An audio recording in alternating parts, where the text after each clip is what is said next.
No defeat or no failure is permanent.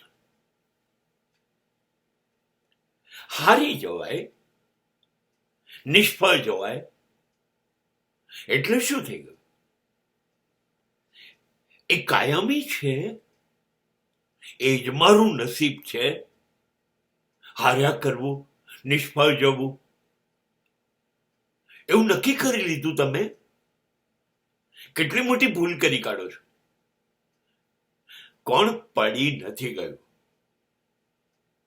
કોણ નિષ્ફળ નથી ગયું? હાર કોની નથી થઈ? અને જો હારી ગયા પછી કે નિષ્ફળ ગયા પછી લોકો રોકાઈ ગયા હોત તો?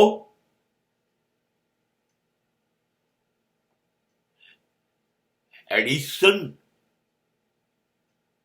999 વખત નિષ્ફળ ગયા બાદ વીજળી આપણા ઘરમાં પહોંચાડી શક્યો છે. જો રોકાઈ ગયો હોત તો? આજે દરેક ઘર પાસે અજવાળું રાત્રિ ન હોત. નિષ્ફળતા આવે છે, હા, થોડીક વાર ઉભા રહો.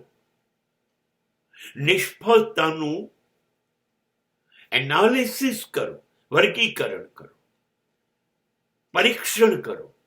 ક્યાં ભૂલ થઈ, શું ચૂકી ગયા, બસ એ શોધી કાઢો.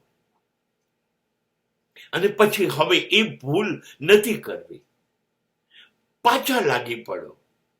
તમારી મહેનતનો કોઈ જવાબ જ નથી. તમને કોણ રોકી શકે? હા, કદાચ કશુંક ચૂકી ગયા તો નિષ્ફળ ગયા, હારી ગયા, તો જિંદગીનો અંત નથી આવી ગયો. આ દુનિયાનો અંત નથી આવી ગયો. આ દુનિયા એવું તો કહેતી નથી હારી ગયેલા, નિષ્ફળ ગયેલા માણસોએ જીવવાનું જ નહીં, એવું તો કહેતી નથી. ના, આ માત્ર અને માત્ર આપણા મનનો ખ્યાલ છે. હું હારી ગયો, હું નિષ્ફળ ગયો. દુનિયા આવી કોઈ ખાસ નોંધ લેતી નથી. અને દુનિયા કોણ? થોડા ઓળખીતા લોકો. બાકી કોને પડી છે તમારી સફળતાની કે નિષ્ફળતાની? ઊભા થઈ જાઓ. ચૂકી જવાય, ઠોકર વાગે, પડી જવાય એટલે ત્યાં પડ્યા ના રહેવાય.